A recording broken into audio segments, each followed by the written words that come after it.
What's cracking, Jack? It's Wednesday, May 7th, and you're in the jungle. 3 MLB bets on tap. Let's go.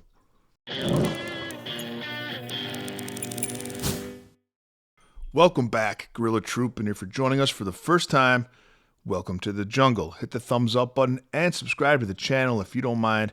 It goes a long way in helping our community grow. I've got 3 free plays for you here on YouTube, but if you're looking to take your sports betting to the next level and turn it into a second income, go to silverbackjungle.com or text that number on your screen. You get my full betting card pinged to your phone every single morning.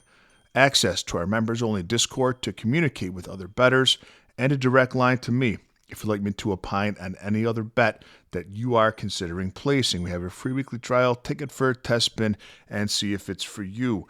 Yesterday's recap is brought to you by Outlier.bet, the top name in sports betting research, and by Red Lobster. Their lobster bisque will blow your tits off. Yesterday we were 2-2 in the jungle, and I want to just refresh the way that I bet and the way that I recommend other people bet. Of course, it's important to do what's best for you, but jungle members have really kind of taken to my betting philosophy and what's worked for me and what's a tried and true formula, and that we do straight bets only. We don't parlay. We stay between the odds of minus 130 and plus 130. We don't chase losses at all. And like I said, single bets. If you do that, if you stay with that formula, and every bet is either 1 unit or to win 1 unit. So if the odds are plus money, we wager 1 unit on that.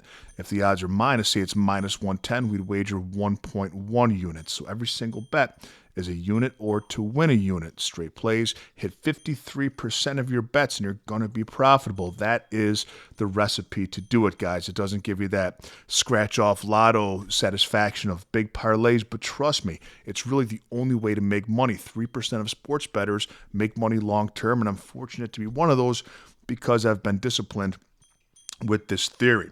So we were 2-1 yesterday. Our hits were Andrew Nembhard of the Pacers in the NBA, over 12.5 points. We hit on the Phillies' first 5 money line. We missed on the Wolves -7, and we missed on Seth Lugo over 4.5 strikeouts. We pushed on the Padres' money line first 5. They ended up tied with the Yankees 2-2 after 5. So pretty much a break-even day. We're going to get them all today. Play number 1, we're back in Brian Wu, Seattle Mariners, over 5.5 strikeouts against the A's. It's plus 102 right now over on Profit X. Wu has owned the A's in his career. He's got 25 strikeouts his last 4 games against them.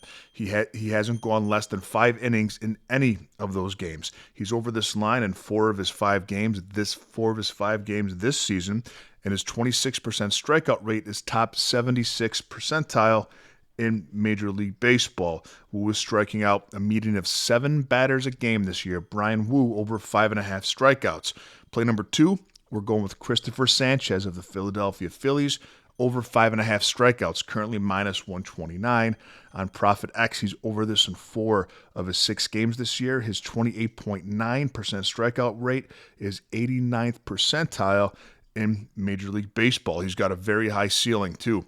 He struck the Giants out 12 times this year, struck the Dodgers out 9 times. Today's opponent, Tampa Bay, batting 189 as a team against lefties, second worst in Major League Baseball. Bet number 3, we're going back to the Seattle Mariners and Oakland game. And we're taking the Mariners' first 5 innings on the run line, so minus 0.5 runs. It's currently plus 102 over on Profit X. And by the way, if you're not on Profit X, it's legal in most states. You're going to find the best lines there. It's really worth it to go over there and add that to your sports betting repertoire.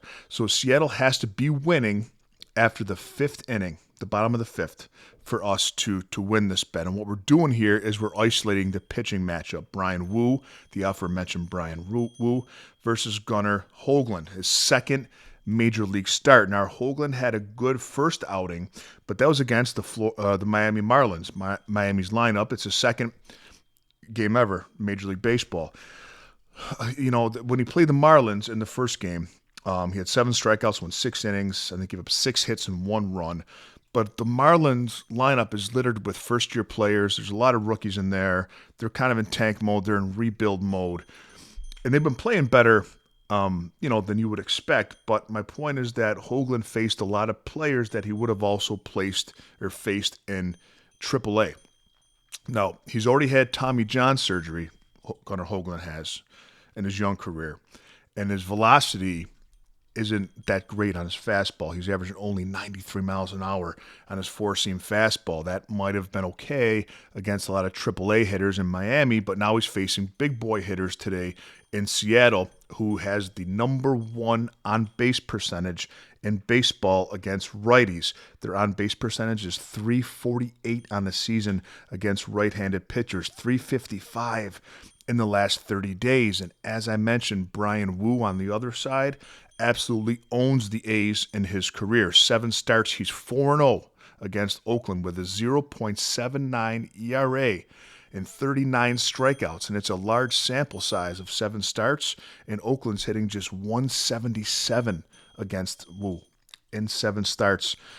Not Oakland anymore, the A's are hitting just 7, Sacramento A's, we can call them, hitting just 177 as a team off of Wu the 7 times he started against them. So what we're doing is we're isolating the pitching matchup to the first 5 innings, Wu versus Hoagland. Seattle's got to be up by a run after 5 innings. I'm in love with this bet. I think you should take it. Let's have a day, Jungle Nation, and I'll see you next time with a little more cheddar in your pocket.